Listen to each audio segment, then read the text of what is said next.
नमस्कार मित्रांनो, मी सचिन शिंदे आपल्या समोर ध्यास वर्दीचा अकॅडमी युट्यूब चॅनल पाहतो. मित्रांनो, महत्वाचे घडामोडी. मित्रांनो, आज 24 ऑक्टोबरचे आपण महत्वाचे 20 प्रश्न पाहतो, जो प्रत्येक प्रश्न आपल्याला महत्वाचा असतो. आणि मित्रांनो, जर आपण नवीन असेल तर नक्की चॅनलला सबस्क्राईब, लाईक आणि सर्वांना शेअर करा, जेणेकरून माझ्याकडून प्रत्येकाला मदत होईल. ठीक आहे मित्रांनो, आजचा दिवस आहे, लक्षात ठेवा काय आहे तर युनो दिन. ठीक आहे, युनो दिन आपण हा साजरा करतो. लक्षात ठेवा, युनायटेड नेशन ऑर्गनायझेशन ह्याची स्थापना झाली या संघटनेची 24 ऑक्टोबर 1945 आणि भारत सदस्य झाला 30 ऑक्टोबर 1945.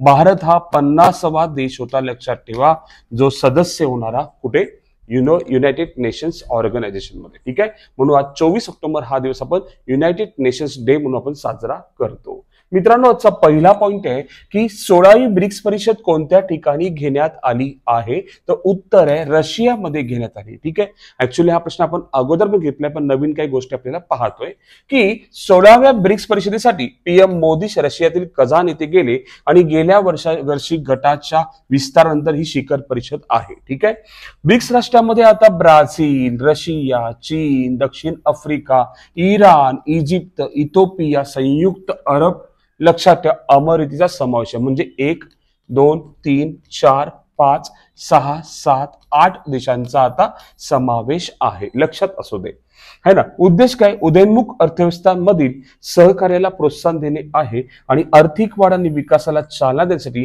त्याची स्थापना करण्यात आली आहे.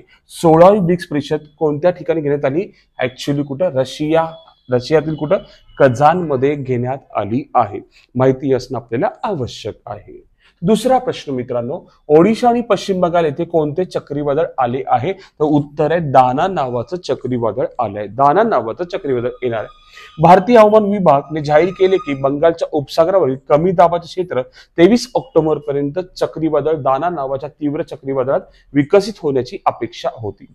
भारतीय हवामान खात्याने बंगालच्या उपसागरावरील कमी दाबाच्या क्षेत्राबाबत चेतावणी जारी केली असून 23 ऑक्टोबर पर्यंत तीव्र चक्रीवादळात रूपांतरित होण्याचा अंदाज वर्तवला आहे. हे वादळ ओडिशा आणि पश्चिमेच्या किनारपट्टीवर धडकणारी शक्यता नाकारता येत नाही असं सांगितलं.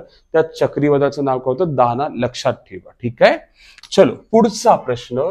कोणता देश ऑक्टोबर 24 मध्ये युरोपियन स्काय शील्ड है ना इनिशिएटिव्ह म्हणजे ESSI मध्ये सामील झाला, तर उत्तर आहे मित्रांनो स्वित्झर्लंड झालेला आहे. तर काय आहे, European sky shield initiative ESSI युरोपवरील हवाई सुरक्षा आणि हवाई संरक्षण मजबूत करण्याच्या उद्देशाने एक संयुक्त युरोपियन प्रयत्न आहे.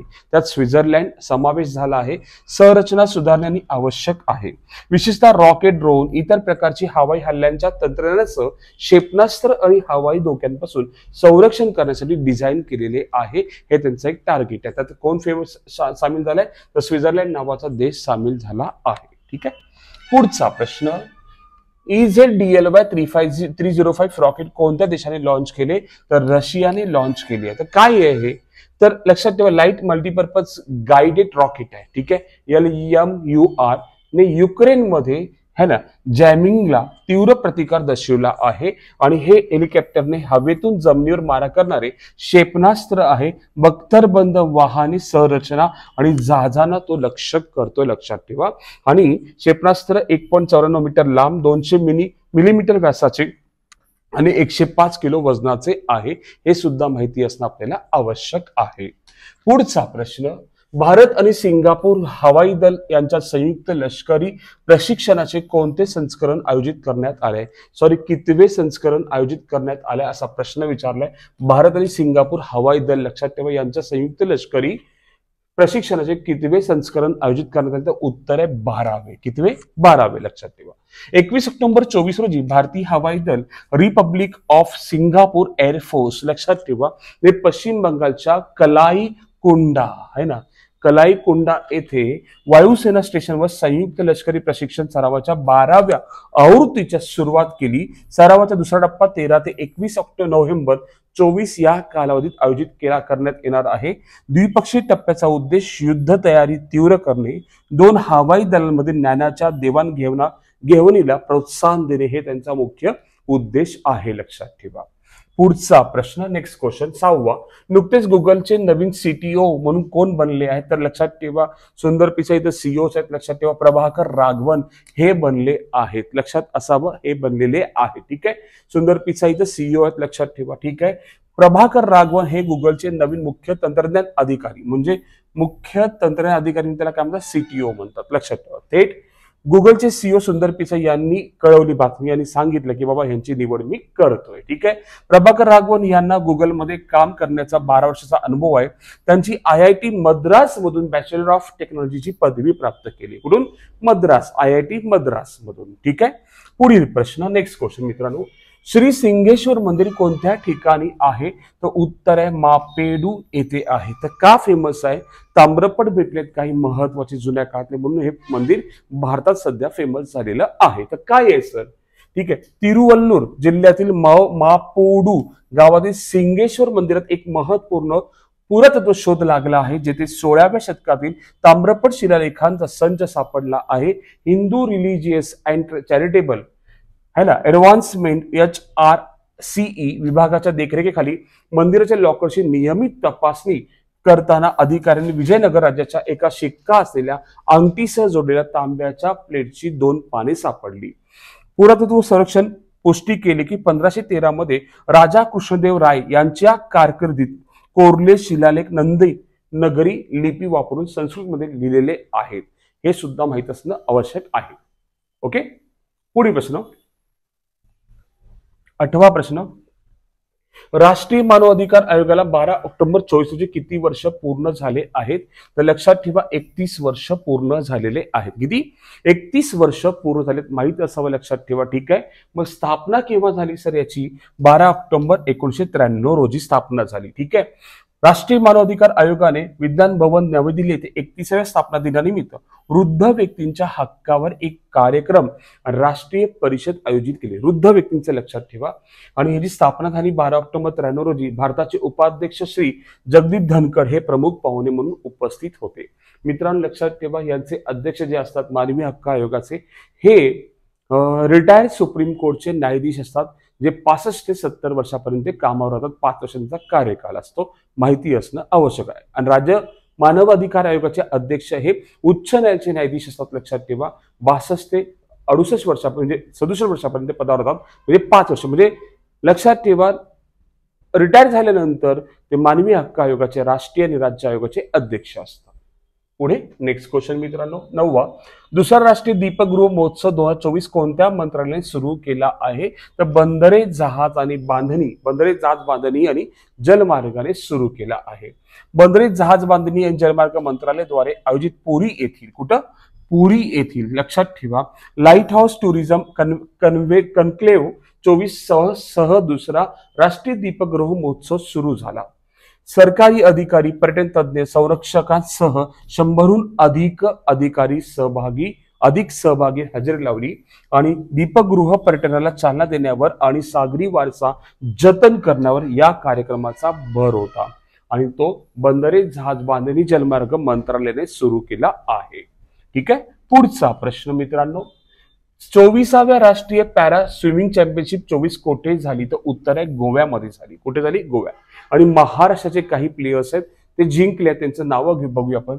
चैतन्य विश्वास गोल्ड पदक, रौप्य अजय हिंदूराव महाराष्ट्र, कांस्य पदक स्वप्नील संजय आणि वैष्णवी लक्षात ठेवा विनोद आणि शाश्रुती विनायक. म्हणजे लक्षात ठेवा 1, 2, 3 हे पुरुष आहेत आणि 2 महिला आहेत, लक्षात ठेवा, याने जिंकलेलं आहे. ठीक आहे, पुढे नेक्स्ट क्वेश्चन की नमो भारत ट्रेन 2024 ऑपरेशनचा कितवा वर्धापन दिन साजरा करत आहे? तर पहिला. लक्षात ठेवा, पहिला दिन साजरा करत आहे, हे सुद्धा माहिती असणं आपल्याला आवश्यक आहे. नमो भारत ट्रेन ऑपरेशनचा पहिला वर्धापन दिन नवी दिल्ली येथे नमो भारत दिवस म्हणून साजरा करण्यात आला, जो भारताच्या वाहतूक इतिहासातील एक महत्वाचा टप्पा आहे.